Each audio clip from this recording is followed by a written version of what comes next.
Big changes could be afoot for Paul Warne at Derby County as they play Sunderland at the Stadium of Light this Tuesday. It's going to be a very interesting game for Derby County to come up against one of the league leaders at the moment. Sunderland currently sit in second position, just 1 point off that top position, who I believe is West Bromwich Albion. It's going to be really interesting for Derby County after the disappointment of the refereeing chaos at the weekend. Are they going to be able to bounce back?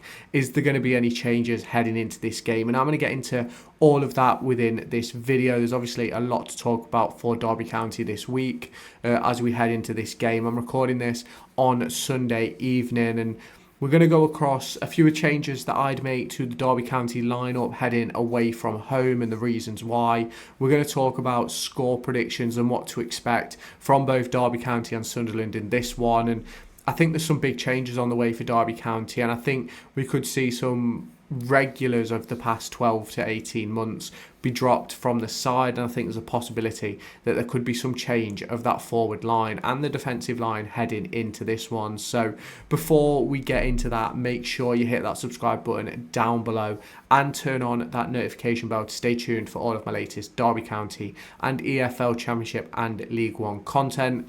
The review video from this weekend's fixtures went out yesterday. Make sure you go and check that out, and the preview for the upcoming fixtures in midweek will be out on Tuesday. No, it'll be out Monday. It'll be out this evening, so make sure you check that out as well. So as we get into this one, it's really important to note that Sunderland aren't unbeatable. They've been beaten a few times this season, a couple in the Cup and in the league as well, with Plymouth Argyle and Watford getting the better of them so far. It's now Derby's turn to see if they can take the opportunity now.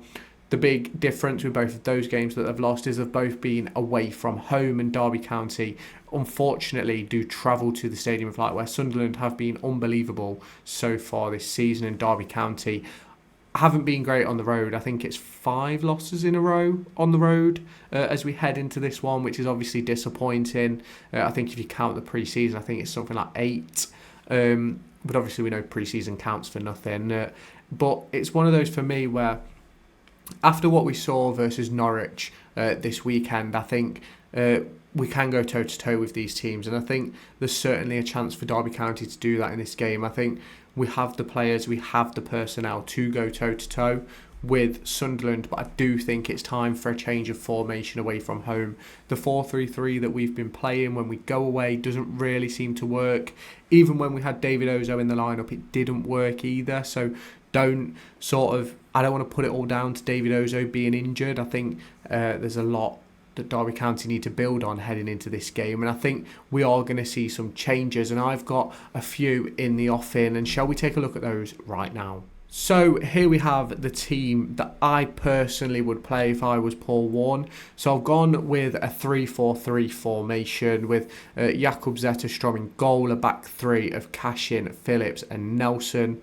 Across the midfield 4 with wing backs of Forsyth and Wilson. You've got Adams and Kenzo, and then a forward 3 of Blackett, Taylor on the left, Jackson on the right, and Jerry Yates up front. Now let's talk about it and let's explain why I think these changes should be made. And I think it's a very easy solution. I think it's a very easy situation to discuss. I think when we're talking about the back 3, I think away from home, we've been caught out a little bit in spaces between the centre half. So adding a third one makes it a little bit tighter in those areas and ultimately gives you a bit more defensive stability. I think Fozzie was excellent versus Norwich. I don't really think you can put much blame on him for any of the goals or anything like that, and obviously popped up with a really important one to get us back on level terms. I think Kane Wilson, when he came on, I think obviously the circumstance of the game helped him a lot in his performance when he came on, because he had that opportunity to drive at players and go sort of toe-to-toe with them, because I think at the point he came on, I believe we were losing, and I think he was excellent in driving the team forward, and I think that's what Derby County need. So I think bringing Wilson in, swap out Nyambi. I think there is a world where Nyambi stays in the team as one of the 3 centre-backs, but I'm not quite sure how Paul Warne feels about that. So obviously, the midfield 2, I've gone with Ibu and Kenzo. I have to admit, I like Ebo Adams off the ball. On the ball, I'm not his biggest fan. I think if we could get a more technical Ebo Adams, I'd be absolutely delighted. And I'm sure that's something which Paul Warne will be looking for heading into the future transfer windows. You obviously look at the front three as well. You can see I've dropped Mendes Lang, and I think there's also a chance that Caden Jackson may be taken out for this one. I think if you look at who came on against Norwich and who performed really well, I thought Tawanda Chiwa was incredible when he came on, really dictating the play, going from side to side, trying to make things happen, and that's what we need to see from our midfielders. And you obviously look at Blackett-Taylor picked up that goal. I know it should have been disallowed, in my opinion. I think if you're going to call out bad refereeing, you've got to call it out on both sides, and I do think Blackett-Taylor's goal should have been disallowed, but hopefully that's a boost of confidence for him. I think I'm not necessarily saying he needs the confidence booster, but I certainly think it's an opportunity for him to push himself forward now and break into the team, because I don't think Mendes Lang has been that great this season. I think he picked up 2 assists on the opening day, but other than that, he's been very ineffective, and he's not caused the trouble that I'd anticipate from Mendes Lang so far this season. And obviously, Mendes Lang's coming towards the back end of his career. I believe he's 32, I think now, 31, 32.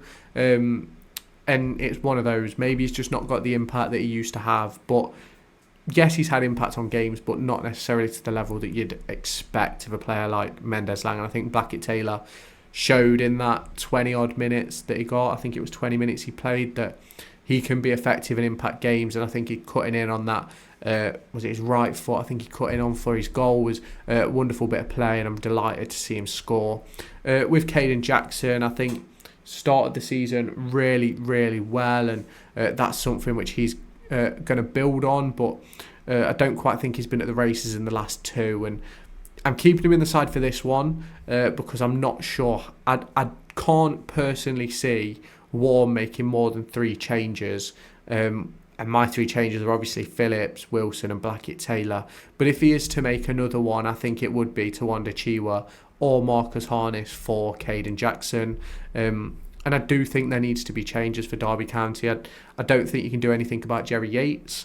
I think he has to be the starter. I don't think we've given Dejon Brown enough time to build into a championship season. I don't think he's had enough game time, and obviously at the weekend I think we obviously brought on James Collins instead of Dage, which I thought was disappointing because I think Dage would have offered a bit more in that circumstance. But it's one of those, we live and we learn, and this is the team I'd go for. Let me know yours down in the comment section. Now obviously it's going to be a big talking point that I think that Paul Warne should drop Mendes Lang, and obviously the drop in of Ryan Niambi as well, and even Ben Osborne. But I don't think Ben Osborne is that much of a talking point for me because I don't necessarily think he's been at his best over recent weeks. I know he came in off the back of David Ozo's injury, and he's not the same player as David Ozo. He's not playing in the same situation or system, and I don't think Ben Osborne is quite the player we need right now. I think we need a bit more creativity in midfield, both home and away, because yes, at home we created an abundance of chances versus Norwich, but I don't think many of them were clear cut, and I think we got into many situations where we just didn't know what to do with the final ball, and that's something which we'll have to develop on over the course of the season. And I do think that come the end of this season, I don't think Mendes Lang will be a starter. I think he'll be what Paul Warne likes to call a finisher, because I think there's a brilliant opportunity now for Corey Blackett-Taylor, for Tawanda Chiwa and Marcus Harness to break themselves into this team. And I think Chiwa did an excellent job. I think Harness didn't quite get the opportunities that he wanted with the ball at his feet, but that's something which we'll have to work on over the course of the season. And obviously heading into this one, Sunderland, it's going to be a very, very difficult task at the Stadium of Light. And I think we've got one more game after this before we head into the international break. I think it's the perfect opportunity to give players a go.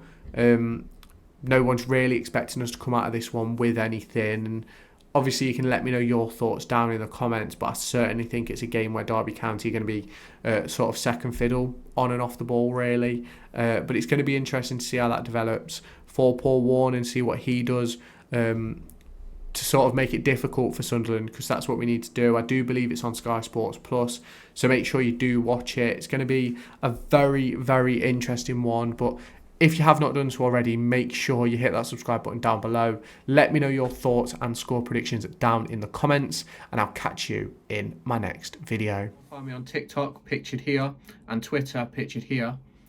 These are the places where I'll keep you all up to date with all my upcoming videos and my thoughts and feelings around the Formula 1 and football weekend.